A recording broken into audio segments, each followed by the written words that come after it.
At welcome po sa lahat ng kabataan na narito. Welcome po sa inyo at magandang umaga nga sa lahat. Kumusta ang bagong pasok, yung unang linggo ninyo sa school? Kumusta naman? Naalala ko pa yung mga kailan lang, halos isang buwan lang naman halos ang bakasyon. Naalala ko yung meron akong inattenda na isang graduation program. Tinawag ang isang bata, siya na yung naging first honor, siya pa yung ang dami niyang most. Halos hindi na makaya ng bata dalhin yung mga medalya sa dami ng award na nakuha niya.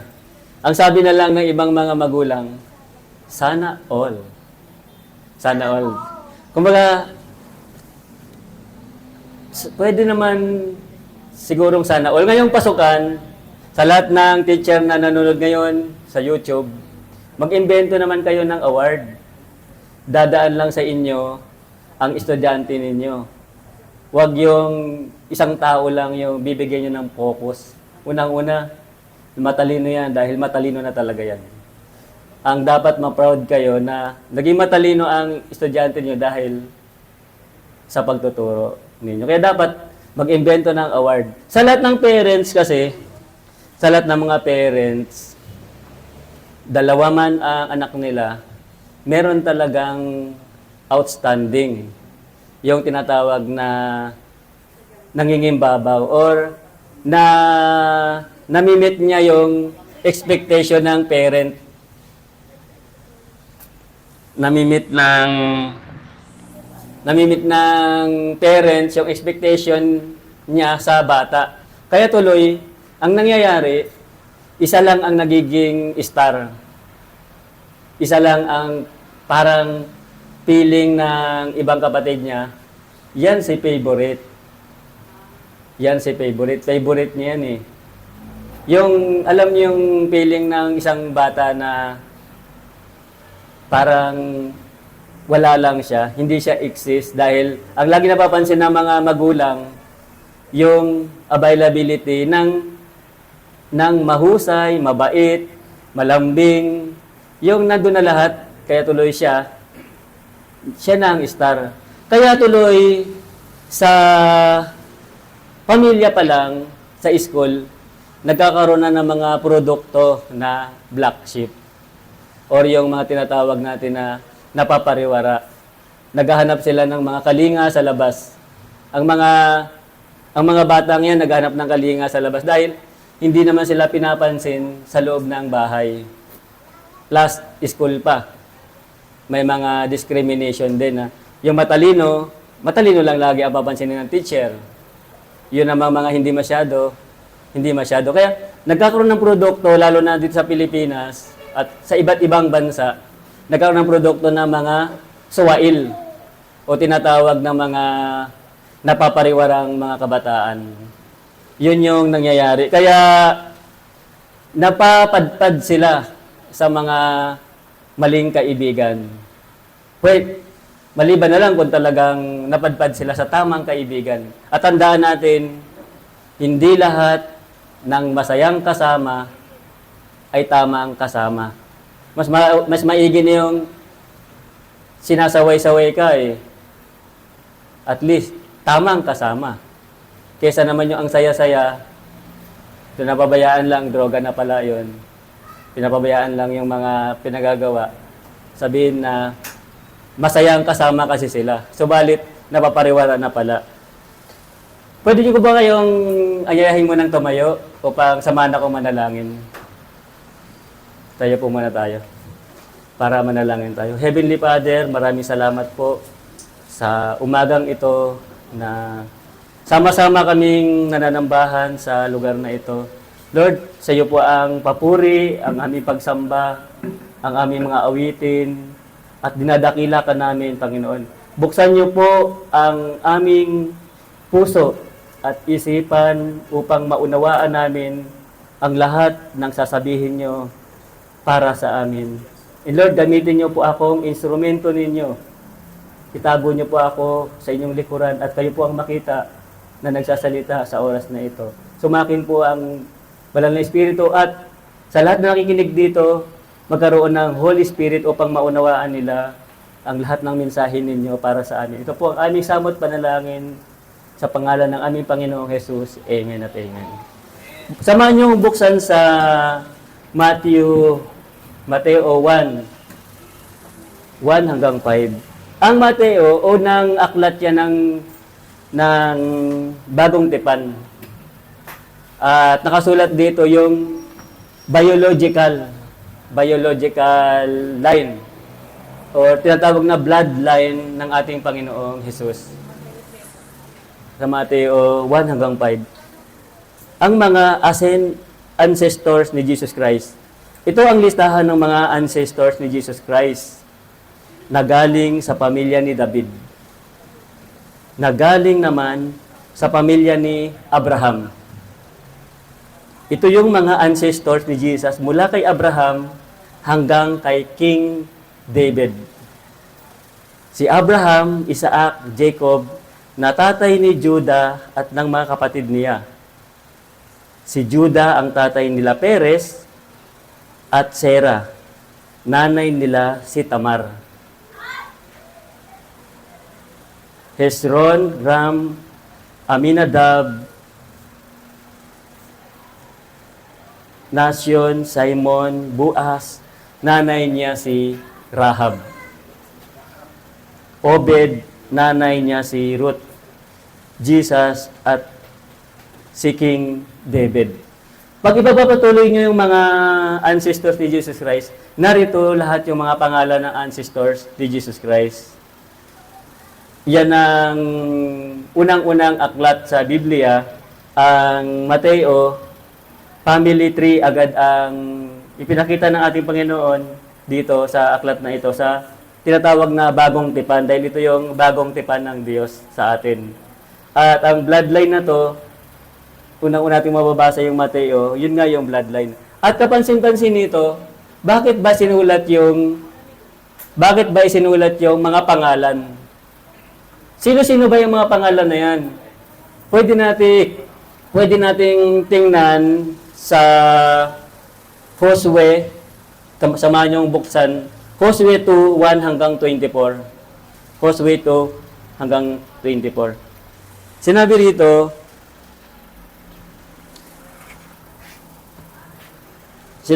sa Josue, tingnan natin kung sino-sino yung mga nandun na karakter o tinatawag na ancestors ng ating Panginoong Jesus. Sinabi rito sa Josue 2:1, ang babasahin natin ay Josue 1 hanggang 24. Nagpadala ng mga espiya sa Jericho. Nung panahon ni Moises, may nagpadala ng espiya sa Jericho. Yung Jericho, alam niyo yung tinatawag na March of yung naguhong pader. Basahin natin ang kwento. Ito yun. Buhat sa kampo ng Sitim, si Josue na anak ni Nan ay nagpadala ng 2 espiya. Sila'y pinagbilinan niya ng ganito. Pumunta kayo sa lupain ng Kanaan.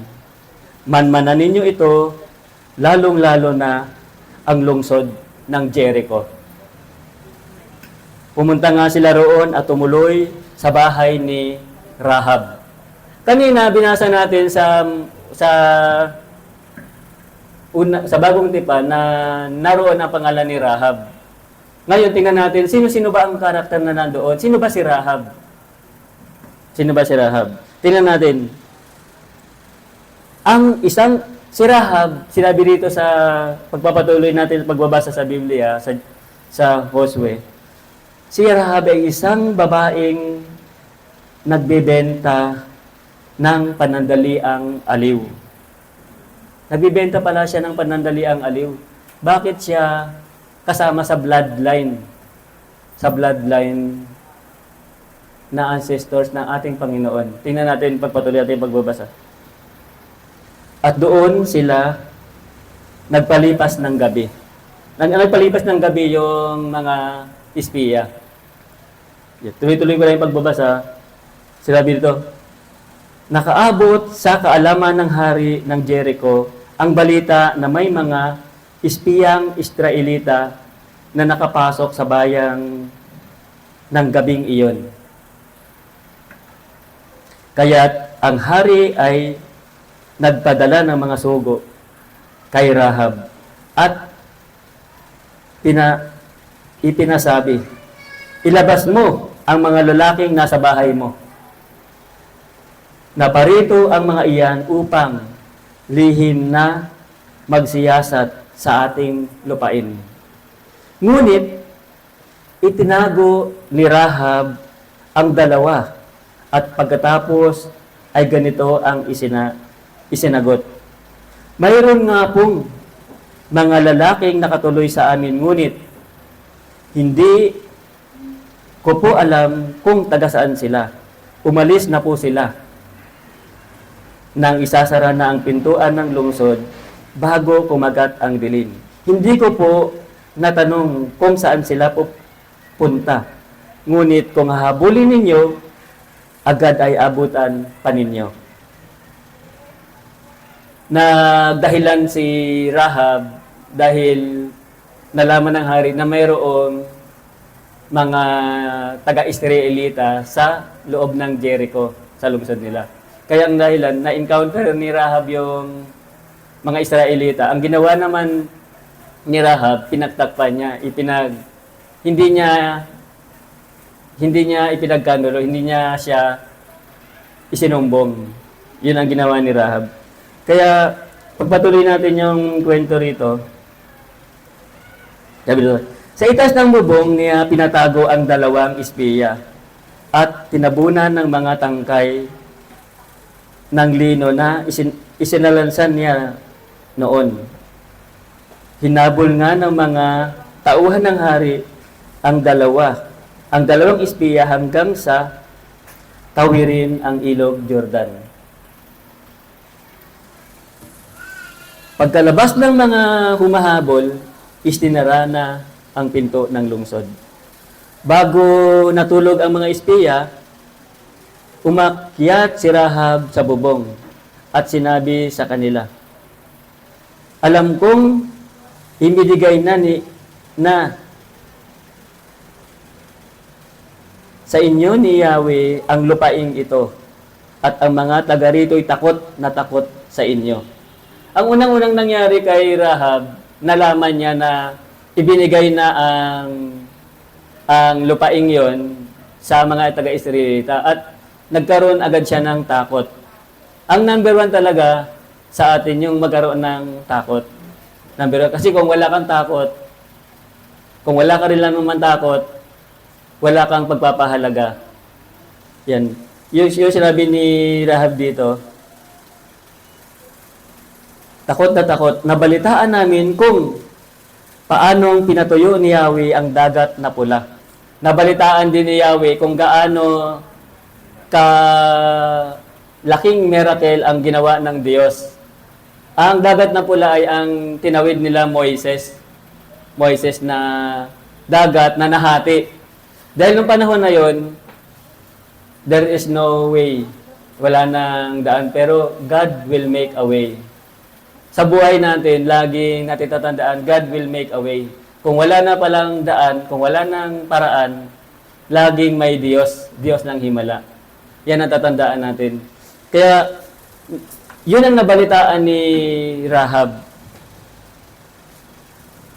Nang kayo'y tumawid na galing sa Ehipto, nalaman din namin na pinatay ninyo sina Sihon at Og, mga hari na mga Amareyo sa silangan ng Jordan at nilipol ang kanilang mga hukbo. Nalaman din ni Rahab na ang Diyos ng mga Israelita ay talagang buhay na Diyos.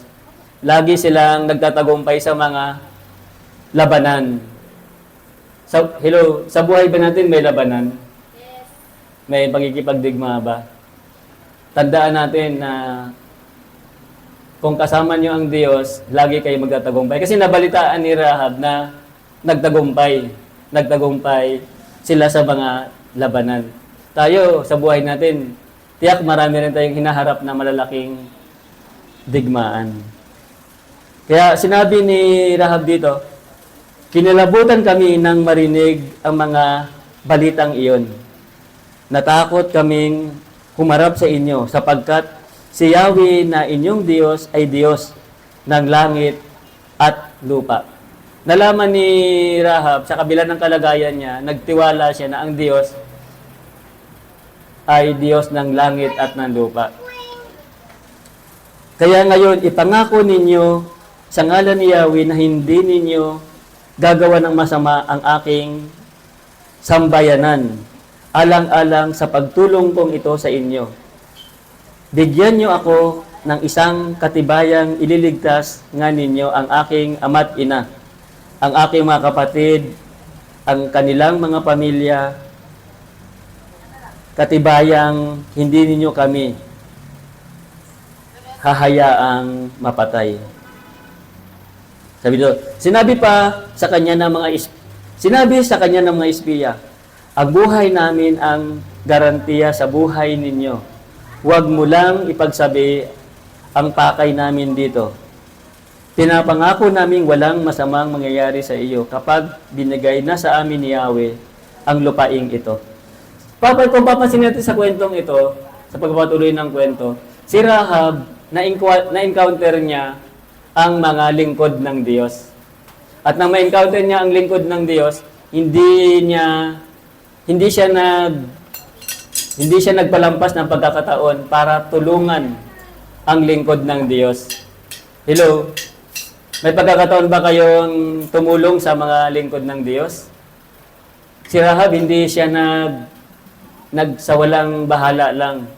Sa abot na makakaya niya, tumulong siya sa mga lingkod ng Diyos. Dahil nalaman niya, yun ay lingkod ng Diyos na encounter niya ang mga naglilingkod sa Diyos. Kaya, tinulungan niya sila. Ito, tuloy natin ang pagbabasa. Sinabi rito, sinabi ni Rahab dito, nakakabit sa pader ng lungsod ang bahay ni Rahab. Kaya't buhat sa kanyang bintana ay inihugos niya sa labas ng lungsod ang dalawang espiya. Ngunit bago sila umalis, sila'y pinagbili na niya ng ganito. Sabi ni Rahab, pumunta kayo sa kaburulan at magtago kayo roon ng 3 araw upang hindi kayo makita ng mga tauhan ng hari. Kapag nakabalik na sila sa lungsod, saka na kayo lumakad. Sinabi sa kanya ng dalawa, tutuparin namin ang aming pangako alang-alang sa iyo. Kailangang gawin mo ito pagbalik namin para sakupin ang inyong lungsod. Ilawit mo ang pulang lubid na ito sa bintanang aming bababaan. Ipunin mo sa iyong bahay ang iyong ama't ina, ang iyong mga kapatid, at ang buong angkan ng iyong ama. Hindi kami mananagot kung may lumabas ng bahay at mapatay. Ngunit, pananagutan namin kapag may masaktan sa sinumang nasa loob ng bahay. May mga instruction din ang mga lingkod ng Diyos at naging sensitive naman si Rahab, talagang sinunod niya yun. Kailangan matuto tayong maging aware tayo, maging sensitive tayo, ano ba yung mga instruction na dapat gawin. Kaya sinabi dito sa pagkatuloy ng pagbabasa natin, sinabi dito, subalit kapag ipinagsabi mo itong ating pinag-usapan, huwag mo nang asahan ang pangako namin sa iyo. Umayag ang babae at pagkatapos ay pinaalis na ng mga espiya. Pinaalis ang mga espiya. Pagkatapos, tinali niya sa labas ng bintana ang lubid na pula. Pumunta nga ang mga espiya sa kaburulan at 3 araw na magtago roon. 3 araw na nagtago ron habang pinaghahanap sila ng mga tauhan ng hari. Pagkatapos, bumalik ang mga ito sa lungsod nang hindi nila makita ang mga espiya. Pinaghahanap talaga ang mga espiya. Buti na lang may instructor din si Ahab, meron ding instructor si Rahab na 3 araw munang magtago. Kung hindi nila sinunod si Rahab, malamang nahuli sila. Kaya kailangan makikinig din ang mga instruction ng bawat isa, papahalaga ng bawat isa.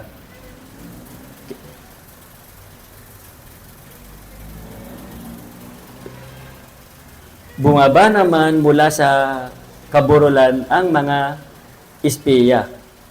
Tumawid ng ilog at nagbalik kay Josue. Iniulat nila kay Josue ang buong pangyayari. Ibinigay na sa atin ni Yahweh ang lupaing iyon. Ang sabi nila, mabanggit lamang ang pangalan natin, nangangatog na sa takot ang mga taga roon. Hindi sila nagsisimba. Hindi sila kasama sa taga-Israelita, pero marinig lang nila ang balita ng mga taga-Israelita, nanginginig na sila. Hello, kumusta po ba tayo? Kumusta po ba tayo ngayon? Naroon ba yung takot natin sa Diyos? Nagsisimula ang takot sa Diyos, nagsisimula ang karunungan kapag meron kang takot sa Diyos. Number 1 yan, yung alam nating may Diyos na buhay na nakatingin sa atin. Yun ang babalitaan pa lang nila, takot na sila. Pagpatuloy natin ang ating pagbabasa sa Mateo. Babasahin natin ang huling pahina kasi napakaraming pangalan nito. Ang pinag-aaralan lang natin muna ay ang pangalan ni Rahab. Sino ba si Rahab? Isa siyang babaeng nagbibenta ng aliw. Pero bakit kasali siya?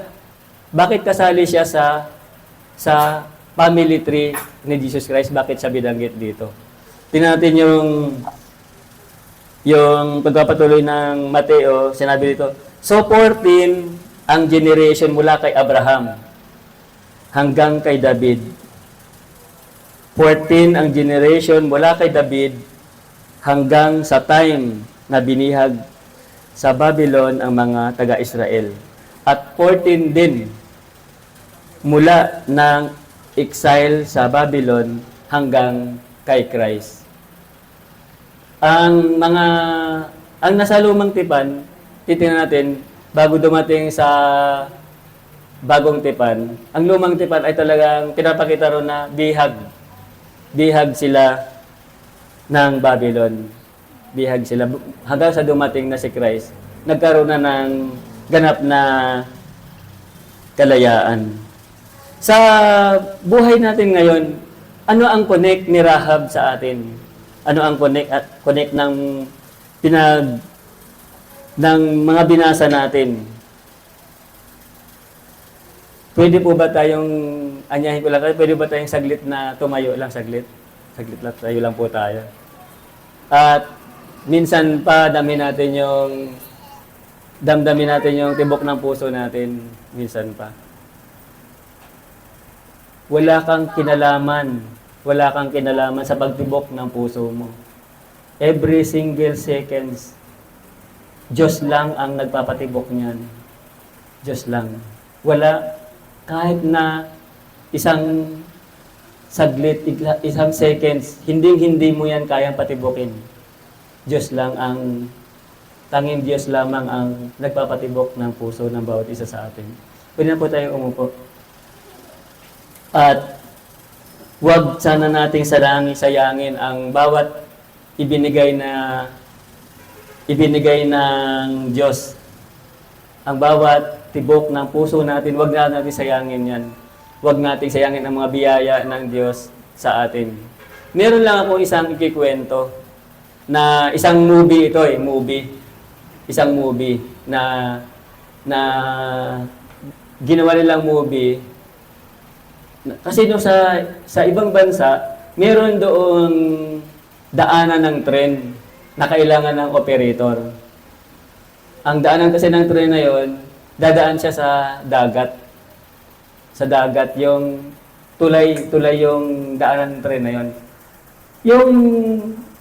Yung tren, kapag dadaan siya, kailangan ni operator bubuksan niya yung daanan ng barko. Nakaganon yung daanan ng tren, dadaan yung tren. Pag dadaan na yung barko, kailangan ng operator para makadaan yung barko sa gitna. Masaya ang kanyang ama na kasama niya ang kanyang anak. Isang araw, parating na yung tren. Dumaan na yung barko, at ito naman yung tren, parating na. Kailangan niya na naman uling ibaba. Kung hindi, yung tren, siguradong patay lahat ang pasahero ng tren. Dahil kung hindi niya ibababa, ganun ka ano yung sitwasyon dahil masyadong naging mabilis yung pangyayari. Pagdaan ng tren, pagdaan ng barko, kailangan niya agad isara. Napansin niya ngayon habang nasa paligid, titingnan niya yung anak niya. Wala sa tabi niya ang anak niya. Hanggang sa nakita niya ang anak niya nandun sa tren at sumabit yung damit niya sa tren. Hindi siya makaalis. Parating na yung tren. Kailangan niya ngayon ibaba yung dadaanan ng tren. Kung hindi, lahat ng pasahero ay mamamatay. Lahat sila. Hanggang sa ginawa niya, pinili niyang isakripisyo ang kanyang anak para lang maligtas ang nasa loob ng tren.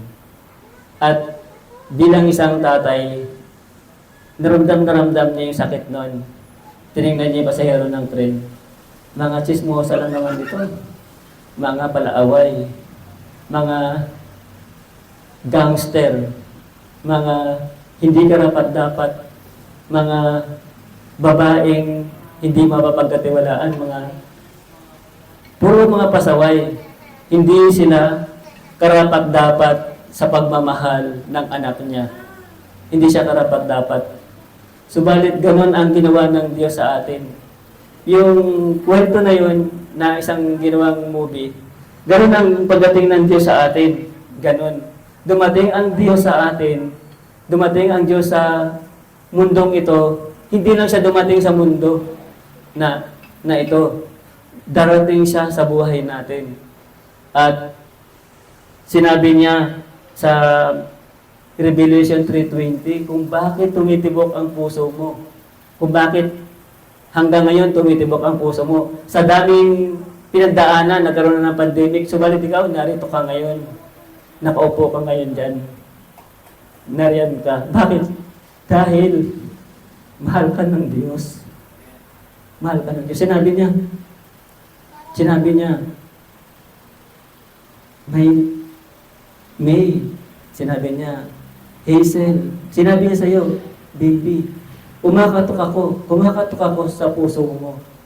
Kung dinigin ni naman ang aking tinig at bubuksan niyang pinto, ako'y papasok sa iyo at magkasado tayong kakain. Hindi lang dumating ang ating Panginoong Hesus dito sa mundo para lang dumating sa mundo. Dumating siyang personal sa buhay mo. At ikaw, ano man ang pinagdaanan mo, sino ka man, ikaw ay tinubos ng Diyos. Gaano man kalaki ang kasalanan mo, may nagbayad sa'yo. May nagbayad sa'yo. Hindi ka baliwala sa Diyos. Hindi ka baliwala sa Diyos. Siya na gumawa ng langit at lupa. Pinagbayaran ka niya. Napakahalaga mo sa Diyos. Napakahalaga mo sa Diyos. Hindi biro ang ginawa ng Diyos sa atin. Hindi siya nagbibiro sa atin. At isinusulat ang librong ito para malaman mo na kahit na anong pinagdaanan mo, si Rahab na isang babae makasalanan, nasa bloodline siya ng Diyos. Ikaw ano man ang pinagdadaanan mo, nasa bloodline ka ng Diyos. Hindi joke na narito ang Diyos. Nais ng Diyos na pagharian ang buhay mo.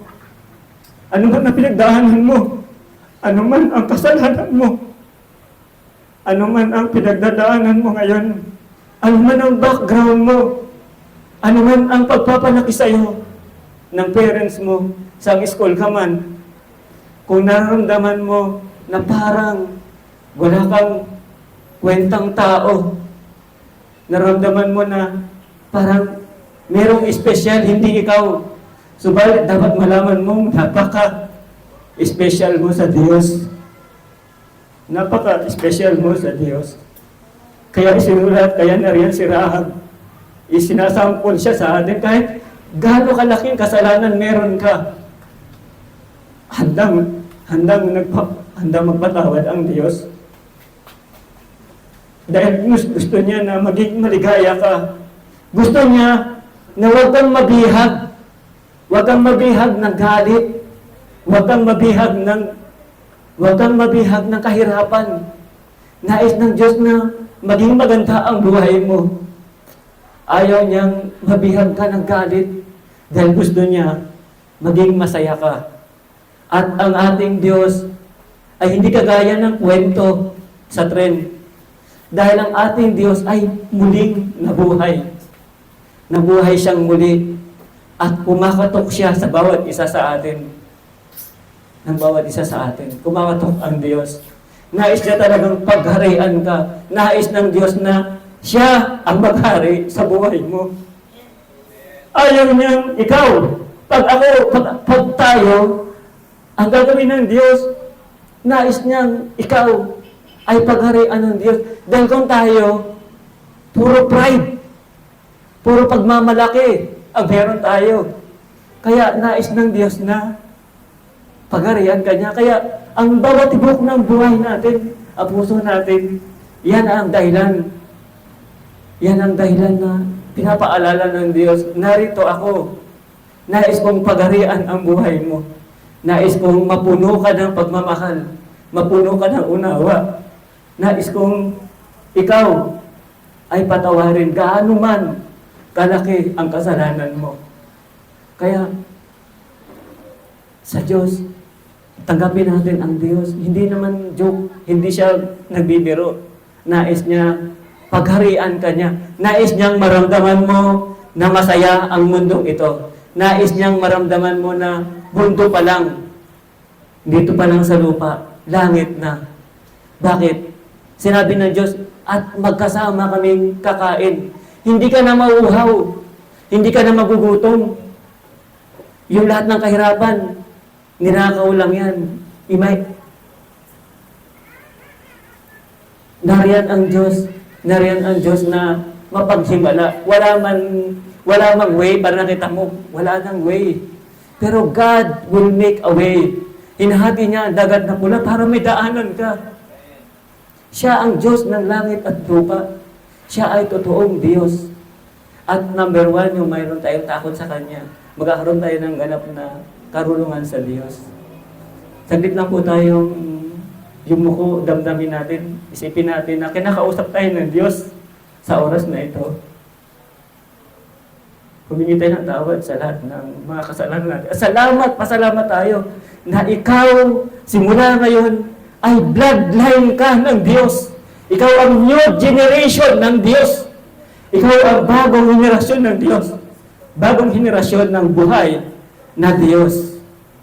Ikaw ay bagong henerasyon. Mula sa iyo, nakasulat dito ang mga pangalan. At ikaw, ang pangalan mo, angkan mo. At ang sunod na henerasyon mo ay bagong henerasyon ng Diyos. Bago kang henerasyon ng Diyos. Kahit gaano pa kalaki ang kasalanan mo, bago kang henerasyon ng Diyos. Bagong generation ka, new generation ka ng Diyos. at mapapagtagumpay ka sa buhay mo.